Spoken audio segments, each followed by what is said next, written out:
سے اٹھا کے الیکٹریشن کے پاس، وہاں سے اٹھا کے مکینک کے پاس. جب کسی فیلڈ میں کامیاب نہ ہو تو پھر کہتے ہیں تو کسی جگہ نہیں اور تینوں میں مدرسے پاسا میں تینوں مدرسے میں داخل کروں گا.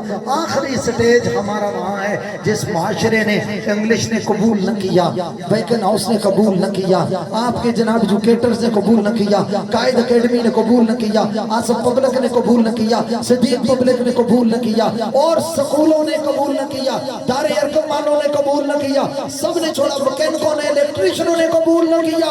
اللہ کر آپ مولانا آفتاب رضوی صاحب کے پاس جامعہ امام احمد رضا میں داخل کرتے ہیں یا جامعہ رضویہ علوم میں داخل کرتے ہیں. یہ جتنے اہل سنت کے ادارے ہیں وہ میرے ہیں. کسی اہل سنت کے ادارے میں آپ داخل کرتے ہیں جہاں عشق رسول کی خوشبو پھیلائی جاتی ہے، محبت رسول کا درس دیا جاتا ہے، ادب مصطفیٰ کا جام پھیلایا جاتا ہے. اب یہی بچہ ہے معاشرے نے ریجیکٹ کیا، قرآن نے ایسا ایکسپٹ کیا ہے.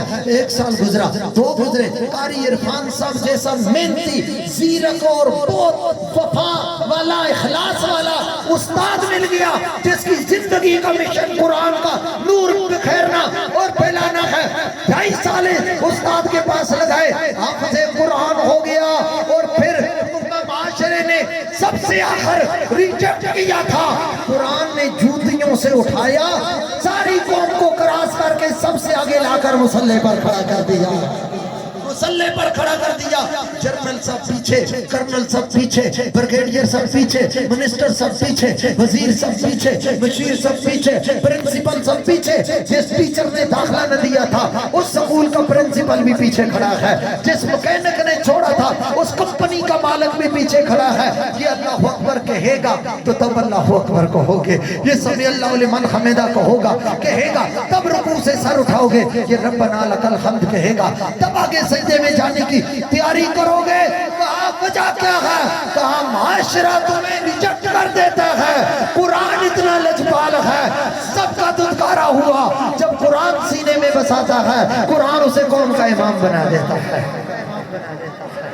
آج بھی قرآن کے پاس ہے، آج بھی قرآن کے پاس ہے. وابستہ ہو جاؤ قرآن کے ساتھ. جیسا کہ حضرت نے فرمایا، نبی علیہ السلام نے فرمایا 3 اولادوں کو 3 چیزیں لازمی سکھاؤ. پردہ نشین میری مائیں بہنیں بیٹیاں بیٹھی ہوئی ہیں، یہ آپ سے میں مخاطب ہوں، میرے آقا کا حکم ہے. سرکار نے فرمایا 3 چیزیں لازمی سکھاؤ. پہلی کیا؟ میری محبت سکھاؤ. اور یہ ابھی جو کچھ بیان ہوا یہ حضور کی محبت ہی تو ہوئی ہے، یہ حضور کا حکم ہے، حکم پر عمل کیا ہے ہم نے. یہ تقریریں کرتے اور سنتے ہوئے یہ سرکار کے حکم کی بجاوری ہے. فرمایا پھر میری اولاد کی محبت سکھاؤ، اور دوسرا پھر قرآن کی تلاوت سکھاؤ، اس لیے کہ آل بیت اور قرآن جدا نہیں ہوں گے. لن یتفرقا حتی یردا الیہ الموت. فرمایا یاد رکھو باقی لوگوں کی روح جدا ہو جائے، قرآن جدا ہو جاتا ہے. حسین ابن علی کے وجود مسعود پر گھوڑے گھوڑ گئے ہیں، استغفار مبارکہ گھوڑوں کی ٹاپوں سے نالوں سے چکنا چور ہو گئے ہیں. سر بریدہ سر انور نوکے نیزہ پر ہے، جسم سے جدا ہو گیا مگر لبوں سے قرآن کی تلاوت جدا نہیں ہوئی، تلاوت جدا نہیں ہوئی. سر نیزہ بھی تلاوت وہ کیا کرتے ہیں جن کو قرآن محمد نے پڑھا رکھا ہے. فرمایا حتی یرد علیہ الحوض، جب قیامت والے دن جب حوض کوثر پر آل محمد میرے پاس آئیں گے تو قرآن اس وقت انہیں کے ساتھ ہوگا. اللہ تعالیٰ اس ادارے کو مگر میں گڈڑی ہتھ ڈور سجن دے اڈاں جے میں اڑاوے دے.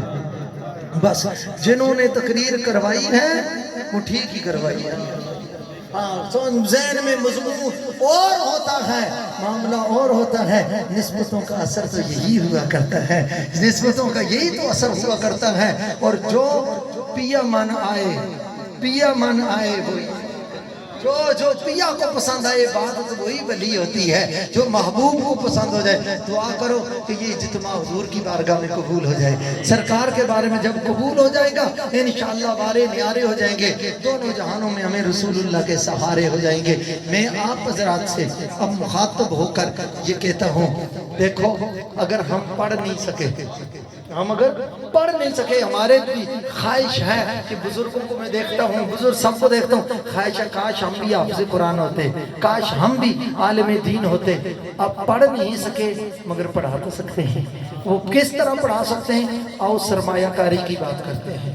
سرمایہ کاری ایسی ہو جو اس بینک میں جمع ہو تو یہاں کے لیے ہے، جو آخرت کے بینک میں جمع ہو تو وہ اے ٹی ایم کارڈ مغفرت کا استعمال ہوگا، مگر بخشش کی اماؤنٹ انشاءاللہ میدان محشر میں بھی نکل آئے گی انشاءاللہ۔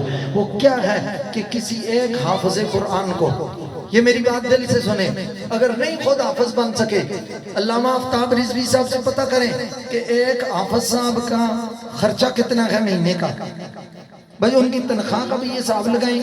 تنخواہ ایک بچے پہ 34 بچے 40 پورے ہیں، اس پر ڈیوائیڈ کریں قاری صاحب کی تنخواہ، ایک بچے کے حصے میں 200-400-500 روپیہ وہ تنخواہ، پھر کھانا، پھر دیگر جتنے لوازمات ہیں۔ میرے خیال میں ایک بچے کا مہینے کا خرچہ 2,500 سے 3,000 روپے ہوگا ایک حافظ قرآن کا۔ تو آپ اس کا ذمہ اپنے ذمہ لے لیں، سپانسر کر لیں اس کو کہ یہ بچہ حافظ قرآن، اس کی ذمہ داری مجھ سے میرے پاس ہے، میں اس کا ایک اماؤنٹ جمع کراؤں گا۔ 2,000 روپیہ مہینہ ادارے میں جمع کرائیں۔ اب 2,000 روپیہ وہ میرے حال میں قاری عرفان صاحب کے پاس 2 سال میں بچہ قرآن پاک حفظ مکمل کر لیتا ہے، اور یہ ادارہ دیکھا ہے اس سال جتنے بچوں نے قرآن پاک حفظ کیا سب نے مصلوں پر کھڑے ہو کر قرآن سمجھا۔ الحمدللہ یہ بہت بڑی بات ہوتی ہے۔ تو اب وہی بچہ آپ کے خرچے پر پڑھ رہا ہے، آپ سوئے ہوئے ہیں، آپ کے خرچے پر وہ تہجد کے ٹائم اٹھ کے قرآن یاد کر رہا ہے، آپ دفتر میں ہیں وہ قرآن یاد کر رہا ہے، آپ جناب اپنے مل پہ ہیں وہ قرآن یاد کر رہا ہے، آپ اپنے سکول میں ہیں وہ قرآن یاد کر رہا ہے، آپ اپنے کام میں ہیں وہ آپ کی طرف سے قرآن یاد کر رہا ہے۔ اور جب وہ قرآن کا حافظ بنے گا، جب پڑھتا رہے گا، جتنا اس کو ثواب ہوتا رہے گا اتنا اس کے پڑھانے کے لیے خرچہ کرنے والے کو بھی اتنا ثواب ہوتا رہے گا۔ کتنی زبردست سرمایہ ایک ذمہ لے لیں، ایک حافظ قرآن میں نے تیار کرنا ہے، دوسرا کہ ایک حافظ قرآن میں نے تیار کرنا ہے۔ مقابلے کوٹھیوں میں نہ کریں، مقابلے کاروں میں نہ کریں، مقابلے پراڈوں میں نہ کریں۔ مقابلے کرنے ہیں تو نیکیوں میں مقابلے کریں، مقابلے کرنے ہیں تو اللہ کی رضا میں مقابلے کریں، جس کی دنیا میں بھی کام آنا ہے، قبر میں بھی کام آنا ہے اور حشر میں بھی کام آنا ہے۔ پردہ نشین بہنوں کو اتنی نصیحت کرتا ہوں، قرآن پاک آپ نے حفظ تو کر لیا ہے، یہ بچے جو ہیں یہ پڑھتے بھی ہیں، پڑھاتے بھی ہیں، تراویح میں سناتے ہیں، آپ کو یہ موقع نہیں ملتا۔ قرآن کا نور اللہ تعالیٰ نے آپ کو عطا فرمایا ہے، اس کی حفاظت کرنا، صبح فجر کے ٹائم اٹھیں، اس کے بعد اپنی منزل پڑھیں، ڈیلی اپنے استادوں سے مشورہ کر کے اتنی منزل آپ نے یاد کرنی ہے۔ جتنی دیر قرآن کی تلاوت کرتے رہیں گے آپ کے گھر میں بھی نور کی برسات ہوتی رہے گی۔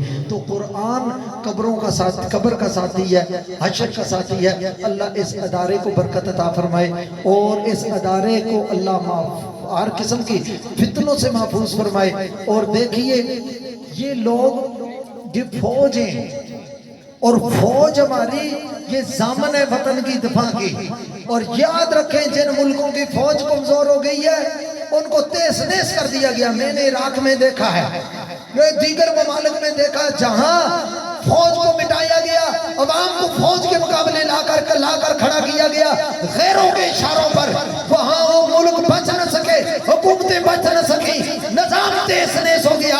فوج وہ ادارہ ہے جو ملک کی سالمیت کا، استحکام کے دفاع کا ضامن ہے۔ اگر یہ کمزور ہو گئے تو پھر پاکستان کمزور ہو جائے گا۔ اسی طرح یہ علماء دین کی فوج ہیں، یہ مساجد میں رہنے والے دین کی فوج ہیں، یہ چٹائیوں پہ بیٹھنے والے دین اسلام کی فوج ہیں۔ اگر یہ کمزور ہو گئے تو اس ملک میں دین کمزور ہو جائے گا، اس ملک میں شریعت کا نظام کمزور ہو جائے گا۔ ان کے ہاتھوں کو مضبوط کریں اور ان کے لیے دعا کیا کریں، اللہ تعالیٰ ان کے صدقے آپ پر بھی کرم فرمائے، ہم پر بھی کرم فرمائے۔ اس ادارے کو اللہ دن دگنی رات چگنی ترقی عطا فرمائے۔ اور آفتاب رضوی سب فقیر آدمی ہیں، درویش آدمی ہیں، یہ ملنگ طبیعت کے آدمی ہیں، اسی وجہ سے اللہ تعالیٰ نے ان کے کے اخلاص کی وجہ سے اتنا کام لیا ہے، اور جب سے ادارہ قائم ہوا میں تو آ رہا ہوں، جب تک سانسیں ہیں انشاءاللہ ہم ان کے ساتھ ہیں، قدم بقدم ان کے ساتھ ہیں۔ اللہ اس ادارے کو دن دگنی رات چگنی ترقیاں عطا فرمائے، اور ترقیاں آپ دیکھ رہے ہیں، آپ کا لگایا ہوا پیسہ ضائع نہیں ہوا، کتنا اس میں اضافہ ہو کر اللہ کی بارگاہ سے آپ کو اجر عطا ہوگا۔